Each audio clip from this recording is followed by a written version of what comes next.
insurance they've got to mark up the SPA, and at that stage they can either disclose they're using insurance or they don't disclose it. But the important thing is that the warranty cap could be right down at 1–2% of the transaction value, and then the insurance policy is providing the sole right of recourse, excess of that amount. And an interesting development in the last few years is an increasing amount of buyers who are comfortable with the policy, but they're prepared to do a deal with insurance being their only right of remedy. Mm-hmm. This allows the bidder to make their bid and reduce the risk of the seller. And once the bid is successful, they will then require access to the data room, the usual conference call, and then also the due diligence reports. And we did a transaction last month where insurance was instrumental to the buyer winning the bid, and we then put a policy in place in 4 working days because of the seller provided a very short time frame for completing.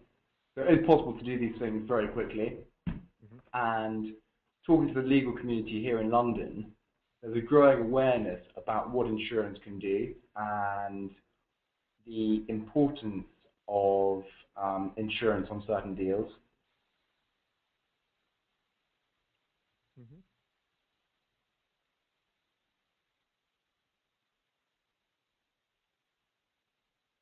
Just going out. The other side where we're seeing demand is from sellers recognizing that they can't meet the buyer's demand. And I'll just focus in on this here.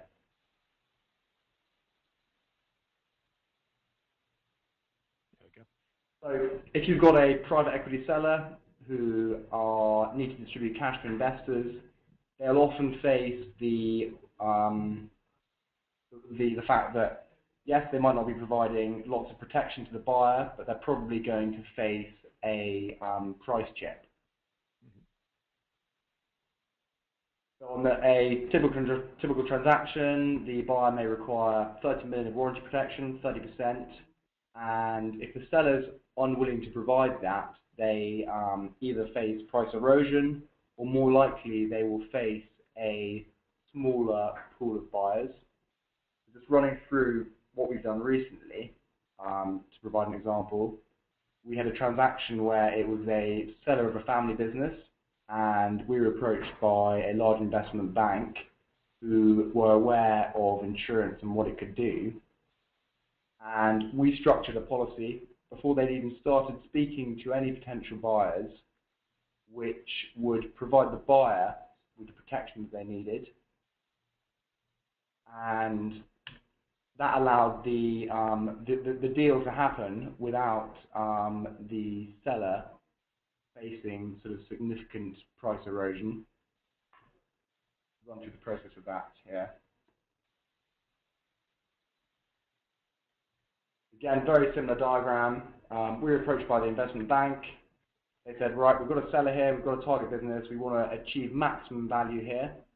We went to the insurance market, and even though we didn't know who the buyer was going to be, we received an indication for a buyer side policy. The seller knew from the outset how much this policy was going to cost, and